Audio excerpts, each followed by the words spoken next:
បាទប្រិមិត្តយើងមកតាមដានអំពី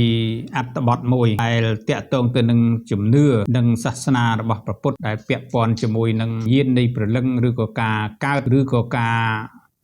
បង្ហាញអំពីផលកម្មទៅតាមពុទ្ធសាសនាហើយក្នុងនោះគឺក្នុងន័យសម្ដៅនិយាយអំពីជំនឿមួយថាតើ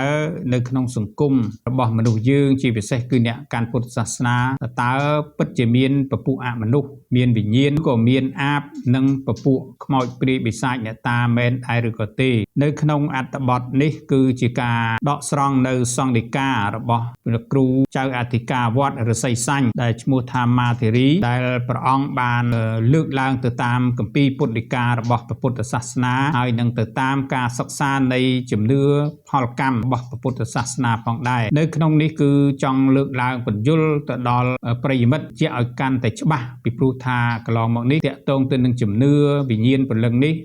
គឺមានរាប់ពាន់ឆ្នាំមកហើយទៅតាមវិញ្ញាណព្រលឹងដែលខ្មែរយើងបានប្រកាន់ទៅលើជំនឿនៃព្រលឹងហើយក្រោយមកក៏មានខាងព្រហ្មញ្ញសាសនាហើយក៏ពាក់ព័ន្ធទៅនឹងសាសនារបស់ព្រះពុទ្ធដែរដូច្នេះនៅក្នុងឱកាសនេះ Channel Sharing របស់យើងក៏បានលើកដើម្បីធ្វើការអប់រំពន្យល់ដល់ប្រិយមិត្តតាមរយៈសង្ឃដីការបស់ព្រះសង្ឃដើម្បីជាចំណេះដឹងនិងដើម្បីបំភ្លឺឲ្យបានដឹងថាតើនៅក្នុងលោកយើងនេះការកើតការរលត់និងវិញ្ញាណវាមានជាប់ពាក់ព័ន្ធគ្នាយ៉ាងណាតាមបែបធម្មជាតិឬក៏ជាពាក់ព័ន្ធទៅនឹងអភិនិហាដែលមិនមានហេតុឬក៏ជាការមានហេតុទៅតាមបច្ច័យនៃធម្មជាតិឬក៏យ៉ាងណានោះនៅក្នុងឱកាសនេះគឺយើងបានលើកសង្កត់ទៅលើអំពីថាតើអាបមានពិតដែរឬទេហើយកើតមកពីណាហើយដោយឡែកពពួកអមនុស្សព្រាយបិសាចកើតមកពីណានៅក្នុងន័យនេះគឺយើងសូមលើកគ្រាន់តែជាចំណេះដឹងមានជំនឿទៅតាមពុទ្ធសាសនានិងការពិចារណាទៅតាមបែបវិទ្យាសាស្ត្រដោយមិនចង់ឲ្យមានការជឿដោយគ្មានការពិចារណានោះទេហើយក៏មិនមែនមិនជឿដោយគ្មានការពិចារណានោះដែរមានន័យថាឲ្យជាចំណេះដឹងនៅក្នុងជីវិតរស់នៅកើតចាស់ឈឺស្លាប់ទៅតាមទំនៀមនៃពុទ្ធសាសនាហើយក៏មិនមែនជាការបំភ័យទៅដល់ប្រិយមិត្តហើយបើសិនជាប្រិយមិត្តយល់ថាមិនមែនជារឿងដែលអាចនាំទៅនៅចំណេះដឹងឬក៏ការឆ្វេងយល់ទេគឺប្រិយមិត្តអាចនឹងមិនជឿបានក៏ប៉ុន្តែប្រិយមិត្តក៏មិនគួរនឹងធ្វើការរិះគន់ដោយគ្មានការពិចារណាដែរហើយក៏គួរតែលើកយកនៅចំណេះដឹងទាំងអស់នេះទៅតាមជំនឿពុទ្ធសាសនាហើយព្រះពុទ្ធក៏បានសម្ដែងនេះធ្វើឲ្យព្រះសង្ឃក៏យកនៅឱវាទរបស់ពុទ្ធមកសម្ដែងបន្តជម្រាបជូនទៅដល់ប្រិយមិត្តតែប៉ុណ្ណោះប្រិយមិត្តយើងមកតាមដានដាប់នៃការបកស្រាយពន្យល់របស់ព្រះចៅអធិការវត្តកែវមនីឬរិស័យសាញ់ដែលព្រះអង្គបានពន្យល់អំពីបញ្ហាតាក់ទងទៅនឹងជំនឿសាសនាឬក៏ពាក់ព័ន្ធជាមួយនឹងពពួកអមនុស្សឬក៏អាបជាដើមដែលប្រិមិត្តបានលើកឡើងការជឿទៅលើជំនឿទាំងនេះជាច្រើនពាន់ឆ្នាំមកហើយនៅក្នុងនោះក៏ពាក់ព័ន្ធជាមួយនឹងនេះគឺហាក់ដូចជានៅដិតដាមជាប់ជាមួយនឹងជីវិតរបស់មនុស្សយើងជាពិសេសគឺខ្មែរយើងក៏ដូចជាជនជាតិនៅតំបន់អាស៊ីយើងមួយចំនួនដែលនៅតែមានជំនឿដែលតាក់ទងទៅនឹងវិញ្ញាណព្រលឹងឬក៏តាក់ទងទៅនឹងរឿងខ្មោចលងរឿងការប្រឡាចរបស់ពួកអមនុស្សដូចជាអាបដូចជាធ្មប់ឬក៏ខាងព្រាយខ្មោចបិសាចអ្នកតាអីជាដើមដើម្បីឆ្វេងយល់អំពីហេតុទាំងឡាយដែលបានកើតឡើងហើយបញ្ហាទាំងអស់នេះក៏មានការពន្យល់អំពីបដិជ្ជគុណឥនគិសរៈមាធិរីហៅថាលោកតាប្រជ្រុយដែលជាបច្ចៅអធិការវត្តបញ្ចកែវមនីឬស័យសាញ់ដែលព្រះអង្គមានធរៈដីកាពន្យល់អំពីបញ្ហាអាបនិងបញ្ហាអមនុស្សហើយនៅក្នុងគណៈនេះដែរព្រះអង្គបានលើកឡើងថាអាត្មាភាពសូមលើកយកអំពីពពួកអមនុស្សដែលកើតចេញអំពីអាបហើយថាតើអ្វីទៅគឺជាអាបដែលយើងគ្រប់គ្នាតែងតែភ័យខ្លាចតែងតែស្គាល់តែងតែឮហើយរហូតទៅដល់មានការដកស្រង់ពុនឡើងដើម្បីតែងជាខ្សែភាពយន្តឬក៏វិស័យសិល្បៈផ្សេង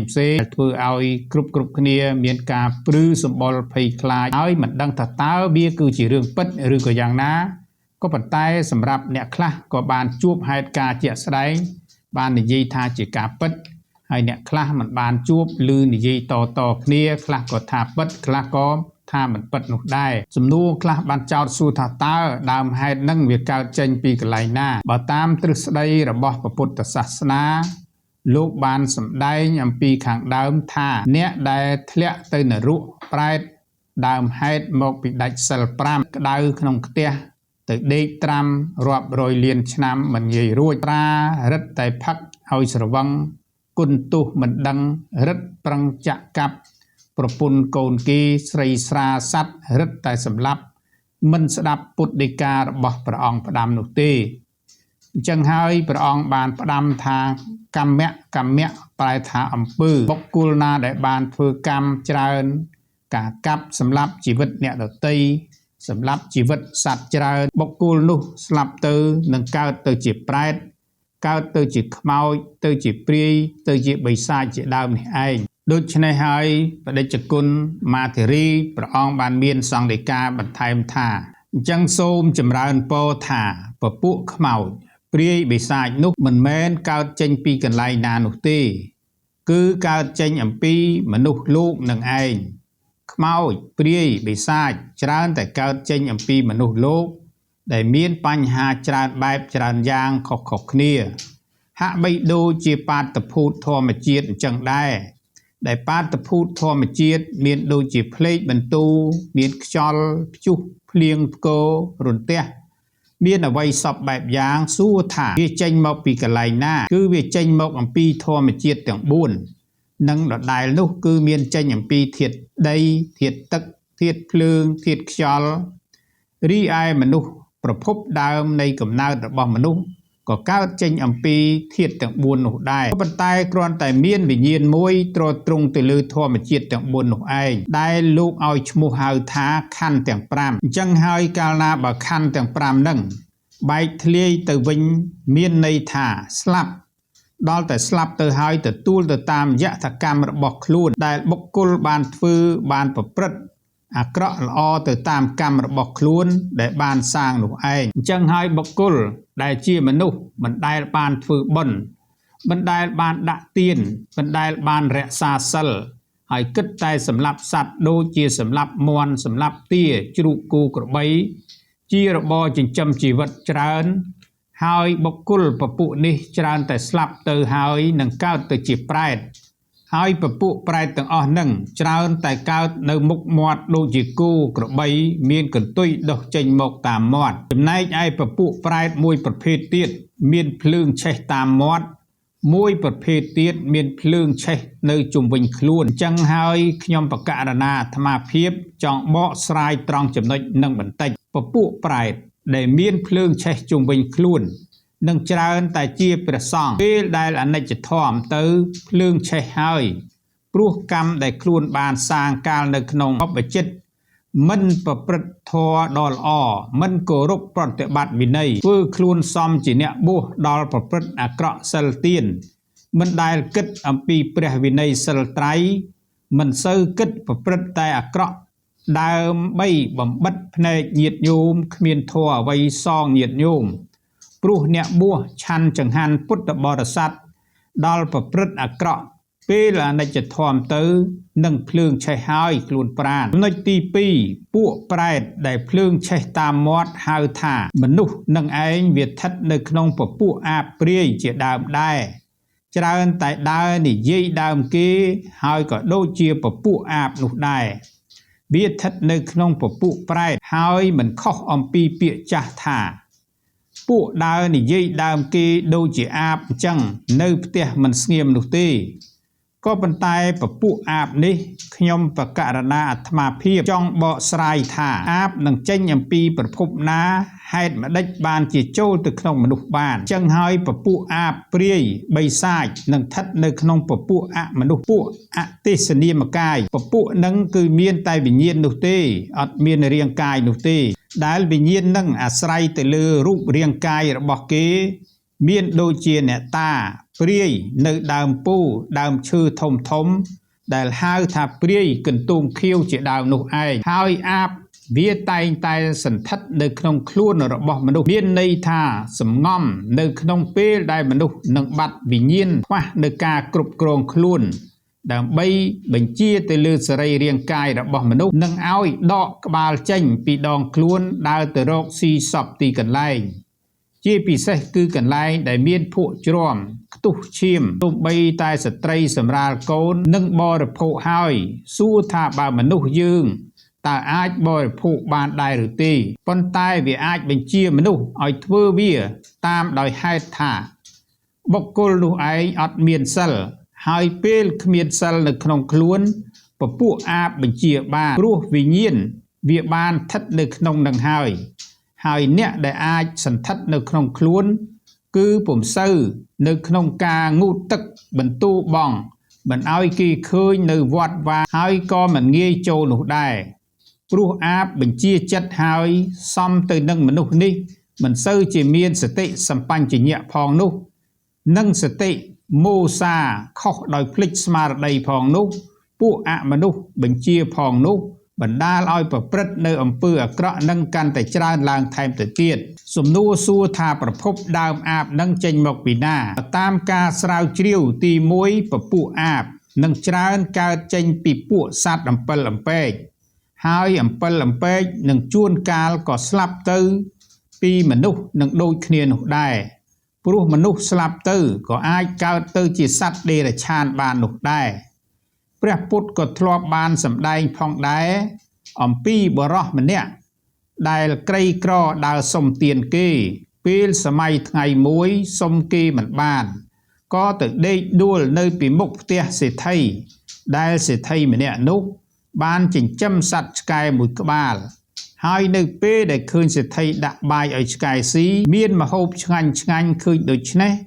មាននប់ដែលដេកដួលហៀបទៅនឹងស្លាប់ហើយបើខ្ញុំស្លាប់ទៅសូមឲ្យកើតទៅជាសត្វឆ្កែជាមួយនឹងសេដ្ឋីនេះក៏បានដែរលុះស្លាប់ទៅវិញ្ញាណ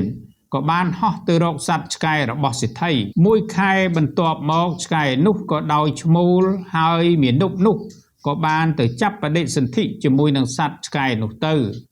អញ្ចឹងហើយព្រះពុទ្ធក៏បានសម្ដែងដែរថាបុគ្គលណាដែលប្រព្រឹត្តកម្មអាក្រក់អាចនឹងកើតទៅជាសត្វដេរឆានសូម្បីតែព្រះអង្គផ្ទាល់ក៏ធ្លាប់បានកើតទៅជាសត្វថ្មាតសត្វពស់សត្វឆ្មានេះសបញ្ជាក់ឲ្យឃើញថាមនុស្សស្លាប់ទៅអាចកើតទៅជាសត្វដេរឆានបានដូចគ្នាហើយមនុស្សដែលប្រព្រឹត្តអំពើបាបច្រើន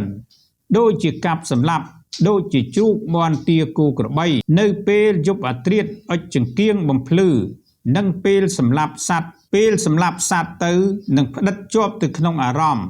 ហើយនៅពេលដែលស្លាប់ទៅអាចនឹងកើតទៅជាសត្វអំពិលអំពែកហើយនៅពេលឆ្លងមិនរួចពេលស្លាប់ទៅសត្វអំពិលអំពែកនោះក៏คล้ายទៅជាអាបហើយដូច្នេះហើយពេលដែលអាបដកកចេញទៅនឹងពុះវៀនមានពន្លឺភ្លើងមនុស្សលោកគឺជាឋានសម្រាប់សន្សំបុណ្យសន្សំកុសលហើយក៏ជាឋាននៃសម្រាប់ប្រព្រឹត្តនៅអំពើអាក្រក់សពបែបយ៉ាងផងដែរតាក់ទងទៅនឹងអាបដែលច្រើនតែកើតចេញអំពីមនុស្សស្រីនោះព្រះតេជគុណពន្យល់ថាចំពោះពេជ្ជឃាតដែលសម្លាប់សត្វនោះមិនមែនមានតែបរិសុទ្ធនោះទេក៏មានមនុស្សស្រីដែរគឺសំដៅទៅលើមនុស្សស្រីដែលសម្លាប់សត្វដូចជាអ្នករកស៊ីសម្លាប់មាន់ទាត្រីលក់ពីក្មេងដល់ចាស់ជាដើមអ្នកតាខ្មោចអ្វីផ្សេងច្រើនតែលើមនុស្សប្រុសដូច្នោះហើយទើបបានជាអាបច្រើនតែកើតទៅលើមនុស្សស្រីហើយអាបនឹងមានតែវិញ្ញាណតែប៉ុណ្ណោះដែលវាតែងតែសណ្ដំចូលទៅក្នុងខ្លួនមនុស្សពេលដែលមនុស្សនឹងដើរទៅណាមកណាជួបគេជួបឯងនិយាយជាមួយគេជាមួយឯងធម្មតាលុះដល់ពេលយប់ស្ងាត់ទើបអាបនោះបញ្ជាខ្លួនមនុស្សដើម្បីឲ្យមនុស្សធ្វើតាមចិត្តវាបញ្ជាមានន័យថាតួខ្លួនមនុស្សវិញ្ញាណខ្មោចបានគ្របដណ្ដប់ដូច្នេះហើយមិនខុសអំពីមនុស្សខ្មោចចូលនោះទេគឺត្រូវខ្មោចសណ្ដំវិញ្ញាណទាល់តែរកគ្រូ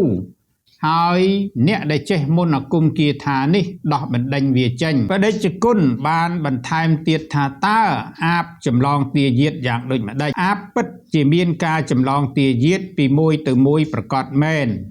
នោះជាលក្ខណៈបុគ្គលដែលមានអាបទុំជាប់ទៅក្នុងខ្លួនហើយអាបគឺវាសង្កេតមើលប្រសិនបើអ្នកដែលវាទុំនៅក្នុងខ្លួនមនុស្សណាដែលវាបញ្ជាលែងសូវបានឬក៏កាន់តែចាស់ជរានោះ អាបវានឹងអាចដកខ្លួនចេញហើយក៏ចូលទៅក្នុងសាច់ញាតិបន្តដែលគេតែងហៅថាទាយាទអាបនឹងនោះនឹងពូជអាបគឺអាបនោះហើយមូលហេតុមួយទៀតដោយសារតែការសម្គាល់មើលអំពីអត្តចរិតលក្ខណៈបុគ្គលថ្មីនោះព្រោះរស់នៅផ្ទះជាមួយគ្នាអាបក៏ចេះពិចារណានោះដែរថាតើបុគ្គលណាដែលអាចផ្ញើខ្លួនចូលសន្ធិដ្ឋបានមួយណាមិនបានហើយក៏មិនខុសអំពីពពួកខ្មោចព្រាយបិសាចនោះទេមើលទៅតែមនុស្សណាដែលមានរាសីចុះយីអ៊ុនដាក់មានស្មារតីមិនគ្រប់គ្រាន់ល្អនោះវានឹងក្របដណ្ដប់ភ្លាមហើយអាបមិនងាយទៅចាប់បដិសន្ធិជាមនុស្សនោះទេដោយសារតែអំពើបាបរបស់គេហើយបើកកាន់តែប្រព្រឹត្តកាន់តែបាបកាន់តែគ្មានឱកាសហើយពពួកខ្មោចព្រាយបិសាចគឺមានលំដាប់របស់វានេះគ្រាន់តែហៅថាកម្មខាងលើនោះទេហើយនរកគឺមាន16ជាន់ដែលពពួកអ្នកតាខ្មោចព្រាយបិសាចគឺស្ថិតនៅជាន់លើគេនឹងក្បែរនឹងឋានមនុស្សលោកនោះដែរហើយវាក៏រៀងស្រាលជាងពពួកប្រែតភ្ជុំបិណ្ឌដែលទាល់តែរដូវកាលភ្ជុំបិណ្ឌដែលគេប្រឡែងមកឲ្យទទួលទានអាហារនោះពពួកប្រែត3ប្រភេទទៀតដែលកាន់តែជ្រៅជាងនេះទៅទៀតមានដូចជាអវជ័យនរកមហាអវជ័យនរកនិងមហាលោហៈអគង្គភីដែលជ្រៅជាងពពួកប្រែតភ្ជុំបិណ្ឌនេះទៅទៀតលុះផុតនឹងទៅទៀតមានចំនួន5ទៀតគឺអនន្តរិយកម្មទាំង5ដែលមានការសម្លាប់មេតាបិតាធ្វើឃាតព្រះពុទ្ធជាដើមនោះអញ្ចឹងហើយវាមាន16ជាន់ដែលបែងចែកទៅជាប្រែតនរកដេរឆានអសុរកាយមានចំនួនហើយពពួកប្រែតភ្ជុំបិណ្ឌក៏មាន4នោះដែរដូចជាពពួកអាបពពួកប្រែតនរកអសុរកាយក៏អាចមានឱកាសនៅក្នុងការកសាងកុសលផលបុណ្យល្អមួយដែរ